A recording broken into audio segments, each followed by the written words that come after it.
নমস্কার বন্ধুরা, আমাদের চ্যানেলে স্বাগতম। ডিএনএ একটি গুরুত্বপূর্ণ আপডেট। তো বন্ধুরা, এই মুহূর্তে ডিএনএ যে গুরুত্বপূর্ণ আপডেট সেটি হচ্ছে অষ্টম বেতন কমিশন ঘোষণা হয়ে গেল। অষ্টম বেতন কমিশন নিয়ে বিরাট বড় সুখবর পেলেন কেন্দ্রীয় সরকারি কর্মীরা।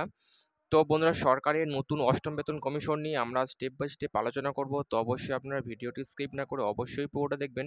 তো তার আগে বলে রাখি, যে সকল বন্ধুরা আমাদের চ্যানেলে নতুন, আমাদের চ্যানেলটি পাশে সাবস্ক্রাইব বাটন, সাবস্ক্রাইব করার পর পাশে যে বেল আইকন সেটিও প্রেস করবেন। লেটেস্ট ভিডিও আপডেটগুলি সবার আগে পেয়ে যাবেন।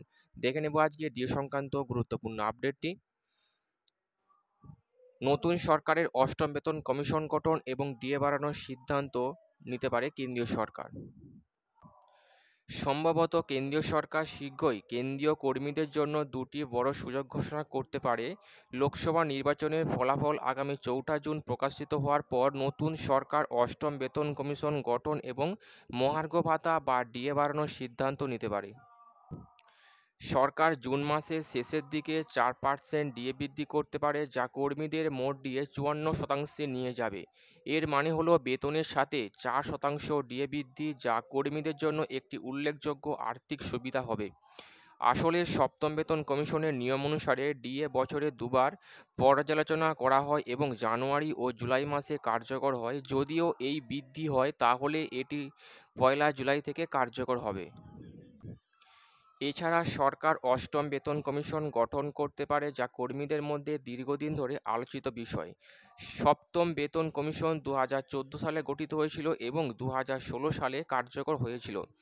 নিয়ম অনুসারে প্রতি 10 বছর পর পর একটি নতুন বেতন কমিশন গঠন করা হয়। যদি অষ্টম বেতন কমিশন এখন গঠিত হয়, তবে এটি 2026 সালে কার্যকর হবে এবং মূল বেতনে উল্লেখযোগ্য বৃদ্ধি আনতে পারে। কেন্দ্রীয় সরকারি কর্মীদের জন্য ডিএ বৃদ্ধি এবং অষ্টম বেতন কমিশন গঠন একটি বড় সুখবর হবে। এই দুটি সিদ্ধান্ত কর্মীদের আর্থিক স্থিতিশীলতা উন্নত করতে এবং তাদের জীবনযাত্রার মান উন্নত করতে সাহায্য করবে। তবে এখনও পর্যন্ত সরকারের পক্ষ থেকে এই দুটি বিষয়ে কোনো আনুষ্ঠানিক ঘোষণা আসেনি। এই সমস্ত তথ্যগুলি গণমাধ্যমের রিপোর্ট এবং বিশেষজ্ঞদের মতামতের উপর ভিত্তি করে জানানো হয়েছে। তো বন্ধুরা, এই ছিল ডিএ সংক্রান্ত গুরুত্বপূর্ণ আপডেট। তো বন্ধুরা, কেমন লাগলো অবশ্যই কমেন্ট করবেন, লাইক করতে ভুলবেন না। পরবর্তী ডিএ সংক্রান্ত আপডেট পাওয়ার জন্য আমাদের চ্যানেলটিকে সাবস্ক্রাইব করে রাখবেন। থ্যাংক ইউ বন্ধুরা ভিডিওটি দেখার জন্য।